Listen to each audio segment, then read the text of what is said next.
Et même pour l'atteinte à la réputation, ça veut dire si on va loin, ça veut dire que même si le journal va reprendre qu'il y aura moins de clients, puisqu'on va dire, même si ce journal vient de réouvrir comme on l'avait suspendu suite aux photographes, c'est-à-dire que peut-être que dans d'autres jours également, le personnel va reprendre et il n'y aura plus, c'est-à-dire qu'il n'y a plus de confiance. Merci, il me commet la marche.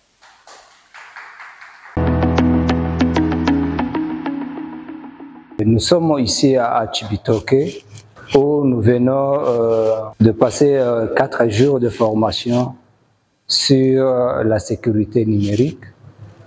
C'est une formation qui se cadre au projet de jumelage entre le Burundi et la RDC, un projet exécuté par Charité sans frontières et AFEM de Bukavu. Notre groupe cible aujourd'hui était les journalistes et les informaticiens, où ils ont appris beaucoup sur la sécurité numérique. Ce qui concerne la sécurité numérique, c'est juste pour apprendre aux journalistes comment ils peuvent sécuriser leur site web, par exemple, leur email, leurs outils de travail, dans le cadre de la promotion de la sécurité et la cohésion sociale dans cette région. Et après la formation, on est sûr que les journalistes seront capables de sécuriser leurs outils de travail. Ils sont capables de détecter quelqu'un qui peut s'introduire dans leurs affaires ou dans leurs publications. Ils sont capables d'arrêter ou de contrecarrer ces attaques juste dans le cadre de leur travail quotidien. Cette formation sur la sécurité numérique a l'intention des journalistes à la province de Cibitoke fait suite à celle qui a déjà été organisée au niveau de la capitale économique Bujumbura. Donc la sécurité numérique aujourd'hui elle était essentielle et cruciale pour les journalistes qui travaillent dans un environnement hyper connecté où évidemment ils doivent protéger leurs sources confidentielles, sécuriser leurs communications et sans toutefois justement s'écarter de l'éthique journalistique. C'est dans ce cadre qu'ils ont été formés justement à l'utilisation des outils adaptés en vue de protéger les supports ou tout simplement le matériel sur lequel leurs données, leurs informations sont stockées. Il a été notamment le cas de leur montrer comment faire le cryptage et aussi utiliser des mots de passe robustes et évaluer les risques par rapport aux données sensibles qu'ils traitent. Au cours de cette formation, on a utilisé la méthodologie d'évaluation de l'objectif d'apprentissage où des travaux en groupe ont été effectués sur des thématiques en rapport avec le contenu du module.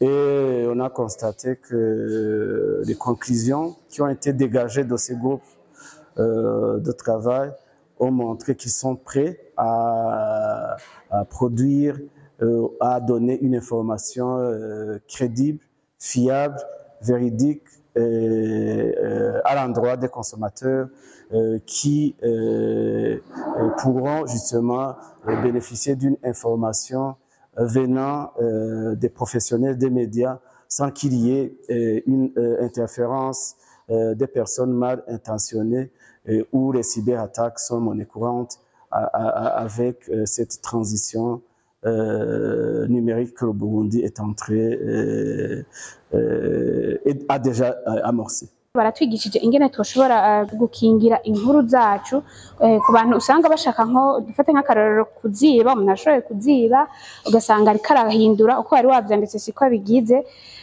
ugasanga ariko aracafuza igihugu canke aracafuza wewe nyene wanditse nya nkuru bivanye n'ukuntu usanga aba yayihinduye. Rero mu byo twego turiga batwigishije ni gute twoshobora kuzikinga kugira ngo uwo ari we wese yifuza kuzihindura canke kuziba ntaronke rero ahaca kugira ngo ashikire aho ziri. Numvise byinshi bijanye no gukingira izo nkuru ntarinzi.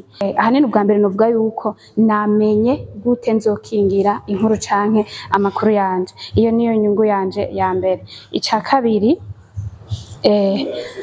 namenye ibintu nshobora gukoresha mu gukingira inkuru canke amakuru yanje nzoba mfise bivanye n'ubuhinga nyene bagiye baratwereka.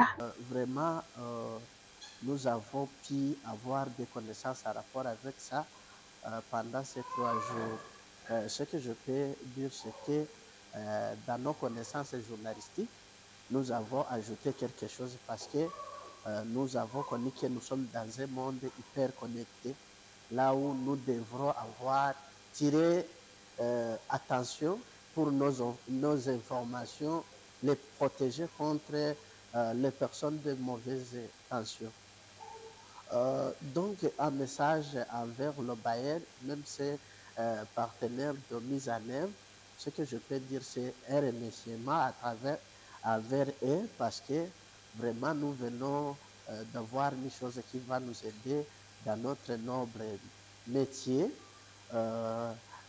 tout en disant vraiment de renforcer l'effort pour qu'ils organisent d'autres formations en rapport avec d'autres concepts journalistiques, parce que notre métier, c'est un métier où nous devrons continuer à étudier et nous outiller parce que beaucoup d'entre nous n'ont pas, parce que dans le milieu hyper connecté, nous devrons avoir des machines et parmi nous, il y a ceux dont n'ont pas de moyens. Vraiment, on peut dire aux bailleurs de fonds, même aux partenaires de mise en œuvre, d'outiller les journalistes lors de la fête de la formation. Nous avons appris plusieurs thèmes ici dans cet atelier concernant les menaces sur l'information, les informations données,